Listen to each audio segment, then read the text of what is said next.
Pada tahun 1357, Prabu Hayam Wuruk, raja terkenal sepanjang sejarah kerajaan Majapahit, telah berusia 23 tahun dan telah memasuki masa ideal untuk memiliki pasangan hidup. Apalagi Prabu Hayam Wuruk sangat tampan, berbudi luhur, serta mencapai tingkatan yang begitu tinggi dalam usianya yang masih begitu muda. Namun hingga kini, belum ada satupun gadis yang menarik di hati sang Prabu, baik dari golongan bangsawan maupun golongan pribumi. Padahal, pelukis kerajaan sudah berpergian ke berbagai daerah Nusantara untuk mencari sosok wanita yang kiranya memenuhi kriteria untuk menjadi permaisuri sang Prabu. Dan dikisahkan, ada sebuah kerajaan Sunda yang dipimpin oleh Prabu Linggabuana. Prabu Linggabuana berpermaisurikan Dewi Laralisi. Darinya, ia memiliki 4 orang anak. Anak pertamanya seorang wanita yang sangat cantik, bernama Dyah Pitaloka, dan oleh kakeknya diberi nama Citra Resmi. Bahkan kecantikannya kini terdengar oleh Raja Majapahit, yaitu Hayam Wuruk. Suatu pagi di pendopo Majapahit. Maaf Yang Mulia, apa Yang Mulia belum mencari pasangan hidup? Betul kata penasihat anakku. Ibunda pikir seseorang raja sudah seharusnya mempunyai permaisuri.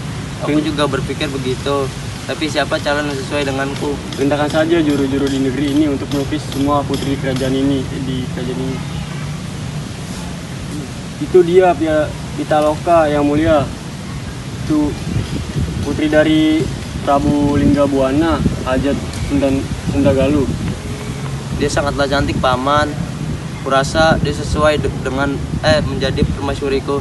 Hayam Wuruk anakku, apakah kamu sudah yakin? Aku tidak pernah saya yakin ini. Baiklah.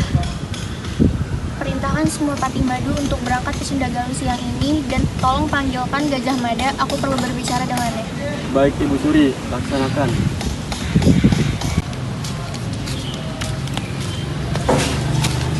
Ada apa Ibu Suri? Saya ingin meminta pendapatmu, Kakang. Utarakan saja. Gajah Mada, aku telah mengirimkan Patih Madu untuk berangkat ke Sundagalu siang ini. Bagaimana pendapatmu? Hamba tidak mengerti apa yang dimaksud. Mohon Ibu Suri jelaskan secara rinci. Anakku rencananya ingin menikah dengan putri kerajaan Sundagalu dan akan dijadikan permaisuri. Bagaimana pendapatmu? Suri, sesungguhnya hamba tidak setuju apabila Putri Sundagalu menjadi permaisuri. Sundagalu adalah wilayah satu-satunya yang belum masuk ke dalam Majapahit.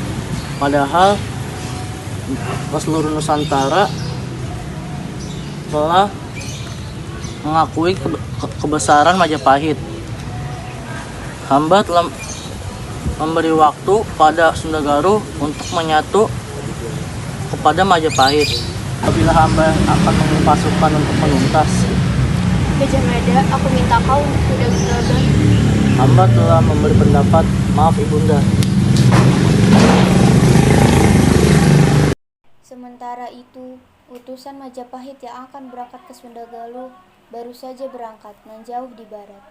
Di Sundagalu, seorang emban istana yang sedang termangu. Emban itu melihat sosok seorang laki-laki muda yang tampak sedang melukis sesosok wanita. Karena penasaran, sang emban pun mendekat. Emban itu bernama Pritaya.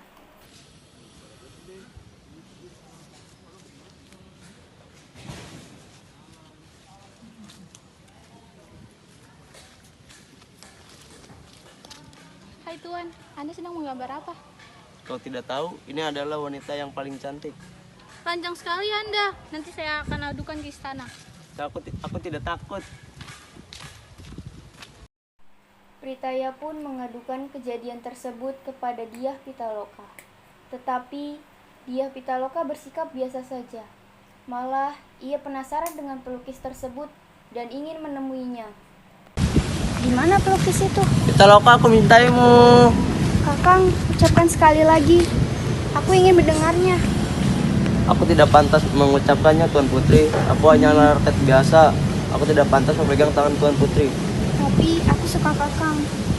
Aku suka saat mengungkapkannya. Jadilah kekasihku. Tuan Putri, aku memang mencintaimu.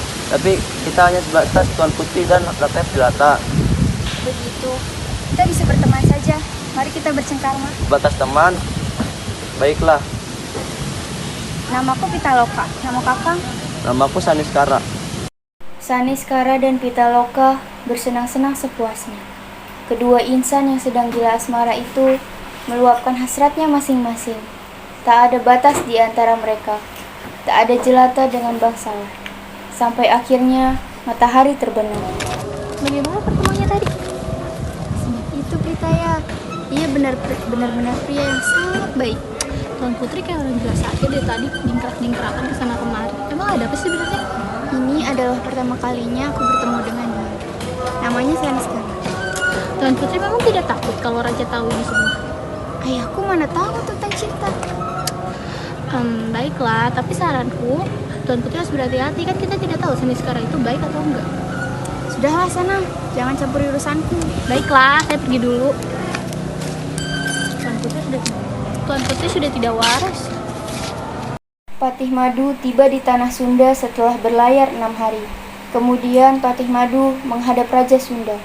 Sang raja pun senang karena putrinya dipilih Raja Majapahit yang ternama tersebut. Baginda Prabu, saya Patih Madu kedatangan saya ke sini ingin melamar dia Pitaloka. Syukurlah apabila Prabu datang berkenan untuk. Namun, kembali pada Pitaloka, dia yang berhak menentukan bagaimana Pitaloka. Ayah, berikan aku waktu terlebih dahulu.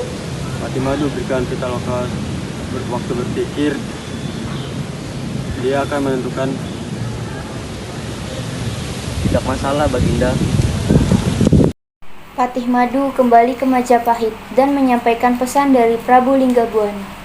Di pendopo hanya tersisa dia Pitaloka dan ibundanya. Pitaloka, kenapa kau tidak menerima lamaran ini? Pula kalau kamu tidak menerima lamaran ini, derajatmu akan naik karena yang melamarmu adalah Prabu Hayamuruk, raja dari kerajaan Majapahit.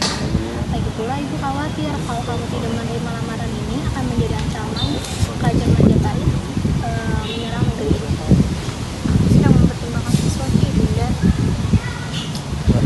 Kamu sedang mempertimbangkan apa? Apakah ada pria lain? Kelak, Ibunda akan mengerti. Tapi tolong, beri aku waktu. Baiklah, pikirkan secara matang-matang. Baik, Ibunda. Setelah pertemuan itu, Saniskara mengadakan pertemuan diam-diam dengan Pitaloka. Namun, tanpa disangka, sedari tadi Patih Suradipati memperhatikan gerak-gerik pasangan yang tengah dimabuk cinta itu.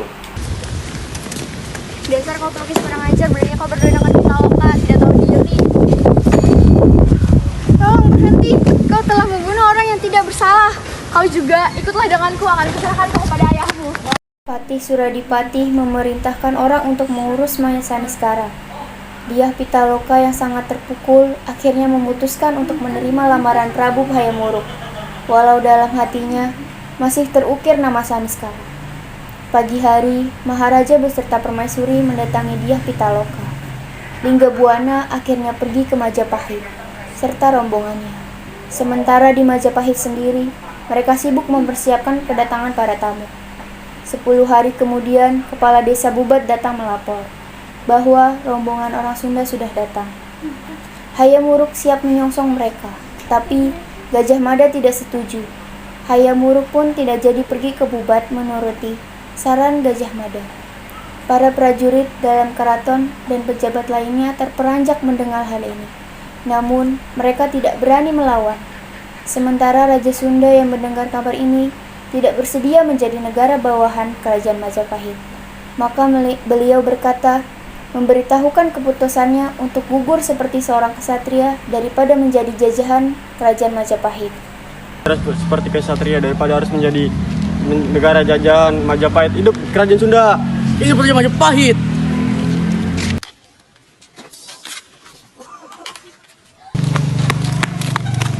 Sumiku, aku sangat mencintaimu. Aku tidak bisa hidup tanpamu. Biar aku mati saja. Takdir menuju jalan yang tidak kuinginkan. Mendengar berita serangan di lapangan Bubat, Hayam Wuruk beserta ibunya yang dikawal beberapa prajurit segera datang untuk melihat apa yang terjadi. Namun, sudah terlambat. Pitaloka sudah meninggal. Pitaloka, bangun Pitaloka, kita sebentar lagi akan menikah. Apa yang telah kau perbuat, Gajah Mada? Akibat mereka yang gak nurut dengan kerajaan Majapahit. Wah, Kamu sangat keterlaluan. Atas kesalahan besar yang dibuatnya, Mahapati Gajah Muda dicopot dari jabatannya dan menyingkir ke daerah selatan. Sedangkan Prabu Hayam Wuruk tidak perlu berlama-lama bersedih hati, karena meskipun gagal memperistri Dyah Pitaloka, tak lama berselang Hayam Wuruk menikah dengan sepupunya sendiri, Sri Sudewi. Suamiku, aku sangat...